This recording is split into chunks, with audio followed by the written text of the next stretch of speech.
What is up, YouTube? This is John Helm with Helm, Woodshop, and Smithy, back with another video. This is the fourth installment of the DJ cabinet build. Thank you for joining me. So, I did some work off camera. Let's talk about where I am on this build at the moment. I have one of the desktop surfaces glued up, planed, sanded, and stained. It is ready to get sealed. I still have two more to make because there's a top for the storage cabinet and then one that's going to be a shelf that goes over the main workspace. So I need to go ahead and get that started so that I can get everything ready to start spraying. But before I get to these tedious and mundane tasks, there's a new addition to the shop that I would like to introduce you to. I have this new, huge, and beautiful bandsaw. It was a gift from my boss for Christmas, so thank you, Dusty, for that. To everybody else out there, my boss is cooler than yours. I also have some other announcements about my grinder. So if you watched my Confederate D-Guard buoy series, which is still incomplete because my grinder went down, you know that I'm waiting on some wheels to come in the mail from Ameribraid. Now I ordered them.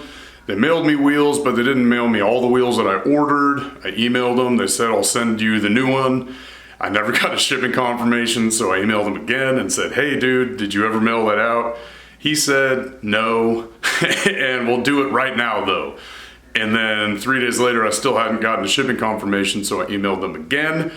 And then he emailed me back, oh, sorry, man, I'm doing it right now. So I don't know if I'm ever gonna get that wheel. Hopefully they actually mail it out this time. Still yet to receive that shipping confirmation though, so I don't have a lot of faith that they did. Anyway, it's not a huge deal because I'm still in the middle of this cabinet build. I got time before I would be able to get back to the Confederate bowie knife anyway.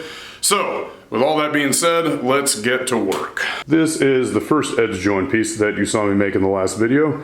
And man, it looks gorgeous. This is just the black stain on it. It doesn't have any sealant on there yet. So of course we're gonna have to get to that. But the joins are absolutely flawless. I'm super happy with it. Everything looks great. I didn't have to putty it at all. There was not one gap. Everything is exactly how I wanted it. So here's to hoping that the other two turn out just as well. I am much further behind on this project than I was hoping to be at this point. So I'm not gonna do much more talking in this video. I'm just gonna film everything that I do, and I'll probably do a voiceover or something to explain what's happening. But before I get to it, I'll give you a real fast rundown. First thing I'm gonna do is glue up the top for the storage cabinet, which is not as wide as the desktop is. So I'm gonna edge join these two pieces of wood using biscuits and pocket holes, just like I did on the last episode. And then I will be planing it flat, and then using a belt sander to get rid of the planing marks, and then using a random orbital sander to get the final finish on the piece. Then I'll be staining this and one large piece of oak that doesn't need to be laminated, which is going to serve as the shelf over the desktop. Then I will be cleaning up the shop, getting rid of as much dust as possible, and setting up a little booth where I will be spraying some polyacrylic sealant on these, and then we will be ready to assemble it.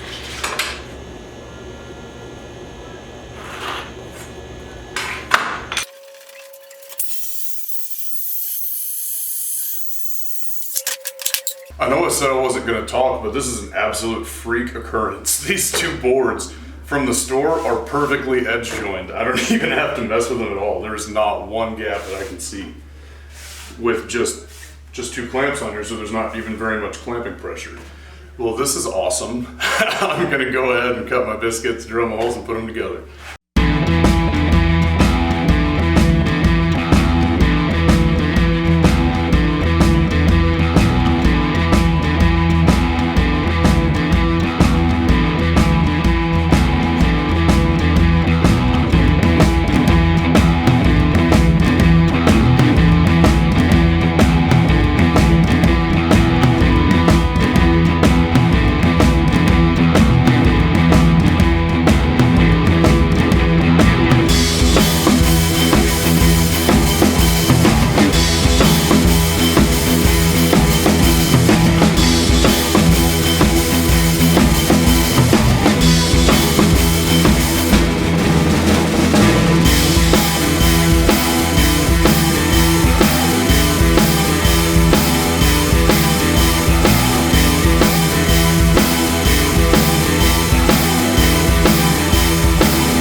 Well, yesterday I was filming a really long time-lapse sequence of me doing all this work, and then when I went to turn the camera off, it was dead, and I don't know at what point it died. So I'm gonna give you a real fast rundown of what I did during that sequence. I went ahead and got these two boards glued up using pocket hole screws and biscuits like I did on the previous one.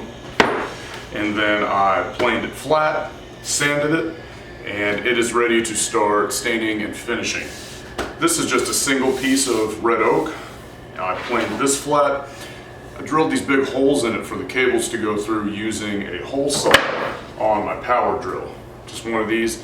This one is actually the size for a doorknob, which I believe is about 1.5 inches, 1 3/4, something like that.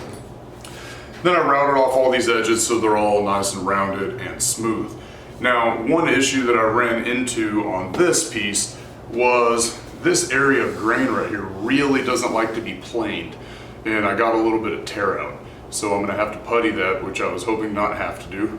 And also there was a knot right here. I'm really not opposed to knots being on a piece of wood on furniture because it makes the grain look interesting.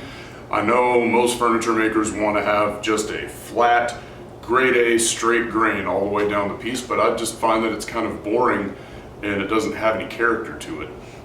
If you want something that looks boring with no character, you can go buy that at IKEA. There's no reason to hire a furniture maker to build it for you. So I like to leave it in there, but I did run into an issue with this one while I was using the belt sander. It ripped the knot out. Now we have a hole in the middle of the piece. So I'm going to show you how I deal with that before we stain and seal these pieces. I'm just going to fill this with epoxy. I'm going to stain the inside of the hole black before I do that, so it will be pretty seamless. It'll be difficult to see unless you're looking very close. Now it's time to clean out this knot hole, stain it black, and then I'll mix up some epoxy and fill it.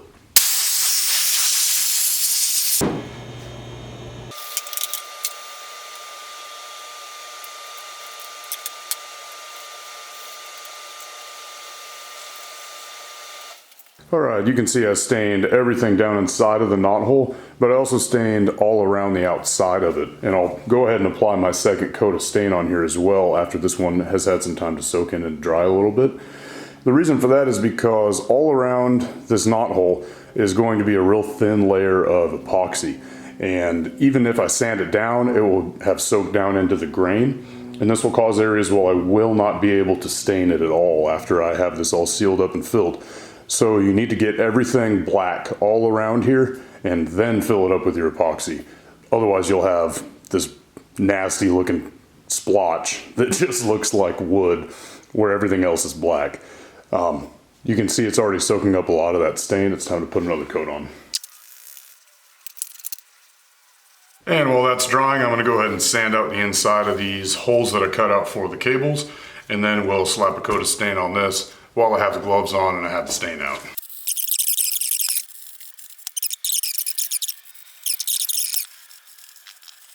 Now, also when you're sanding hardwood, just like when you're sanding metal, it isn't only important that you work up to a higher grit sandpaper, it's important that you have uniform scratches all along your piece. This is the exact same concept as when you are hand sanding a knife bevel.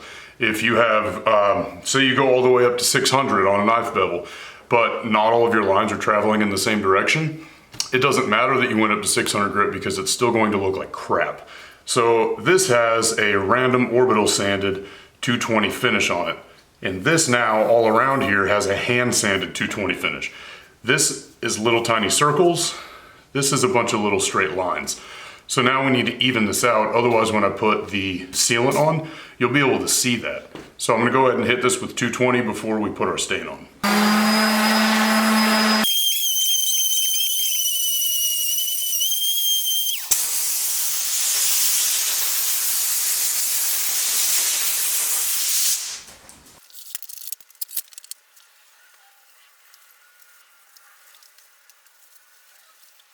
So this has had a chance to dry. I wiped it off with a nice dry cloth. Now I'm going to take the saturated rag that I applied the first coat with and go over it with a real light second coat.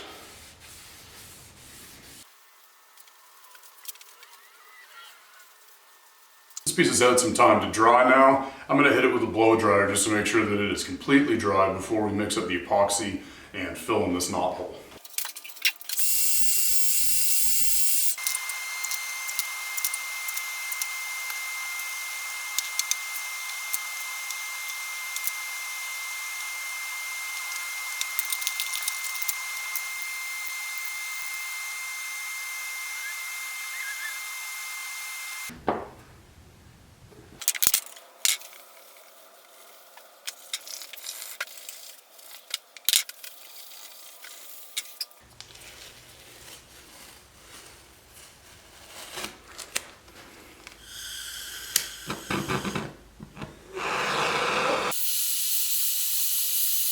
Now you want to heat up the epoxy while it's drying because it helps thin it out and all the bubbles will come to the surface. That way they don't freeze in there when it cures. And I started doing that process with a hair dryer, but I found that the force of the air blowing actually moved the epoxy around, and that was going to stop it from setting, or it was going to blow the middle down and make it set lower than I need it to. So I went ahead and did that with a blowtorch instead, which worked perfectly. I just keep hitting it with the heat until it stops producing bubbles, and then it's time to stop and let it sit and cure.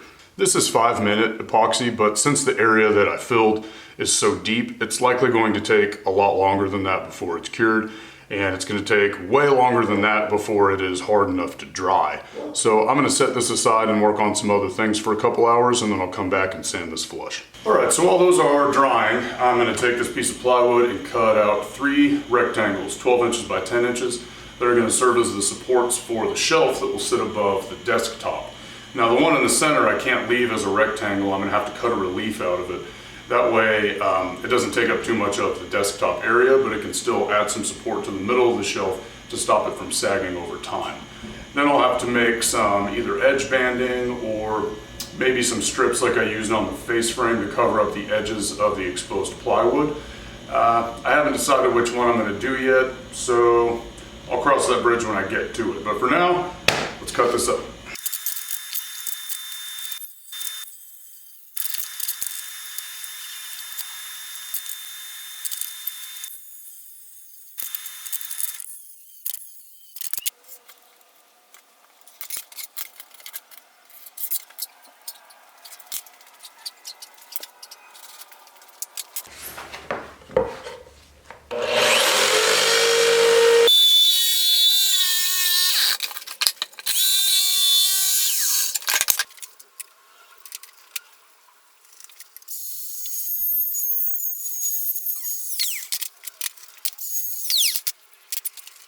For this piece, I was hoping to leave a slight enough curve here at the elbow that I'd be able to bend a piece of edge banding onto it.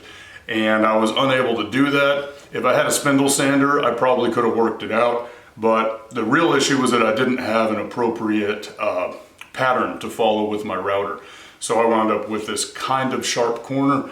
Not sharp enough to use 2 pieces of wood on, but sharp enough that you're not going to be able to bend one into place. So it's the perfectly wrong angle to have.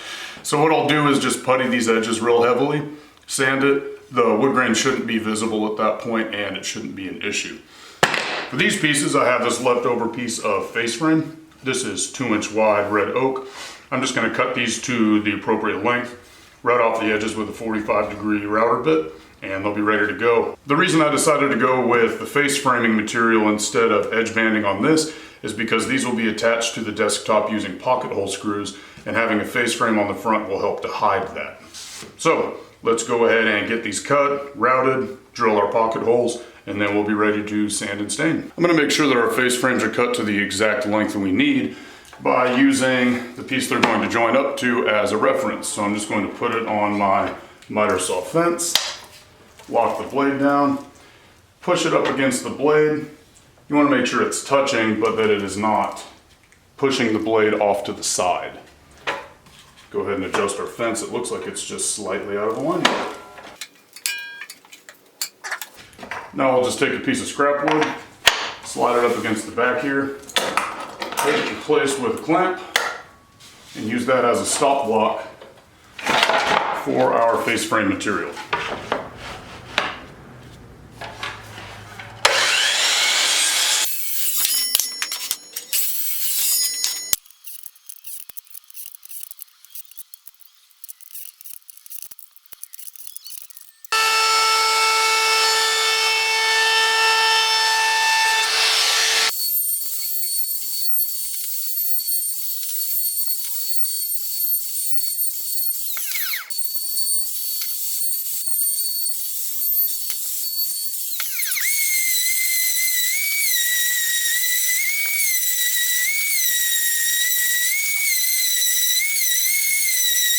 All right, so this is the last piece that I have to prep and stain before I can clean up the shop and start spraying sealant. So I'm pretty psyched about that. But I do have an issue here. This JB Weld clear epoxy that I used, it is gummy feeling. It didn't dry as hard as I was hoping it would. So I'm going to take off a majority of this with a hand plane rather than trying to sand it down. And then I'll have to work out a way to get a good surface finish on it. When you're trying to sand something that isn't really hard, it just has a tendency to gum up on you, especially when it gets hot from the friction on the grinder. So I'm hoping that this gets harder with time. I might let it sit overnight before I try to sand it. I don't know. We'll see how it goes. Step one, regardless of what happens, is going to be planing it down. So I'm going to set up my hand planer so it's taking really, really light passes. I don't want to try to cut off too much at one time, grip it too hard and rip it out, get the edges to peel up or anything like that. Let's see how this is. It's still a little bit too deep for this.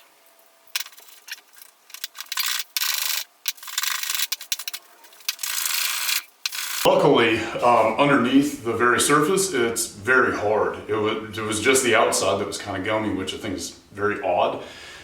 Anyway, I planed this down. It's nice and flush. I got a couple little pieces of the wood with the hand planer, which I expected was going to happen anyway. So now I'm going to resand this entire piece. I don't want to just sand this one spot because I'll wind up with a low spot in the middle. So I'm going to go back to 40 grit, sand this whole piece down, and then I'll go 120, 220. And then we'll be ready to putty, hit it with 220 again, and then stain.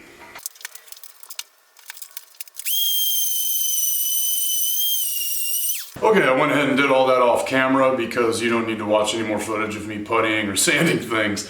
So this is puttied, sanded down to 220. The spot with the epoxy, I was worried about how it was going to sand since it felt a little bit gummy, but it actually sanded quite well. And the surface that I exposed after I took off the top is very, very hard. So that is very good.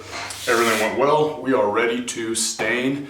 And then it will finally be time to clean up my shop and start spraying poly. I can't wait. This whole project has been a little bit of a shit show with the way my schedule is going, and then also with the added complexity of trying to film the whole process. It's been a lot to deal with all at one time. So I'm glad to finally see some real progress finally on the home stretch. Anyway, let's go ahead and stain these pieces and then get to cleaning.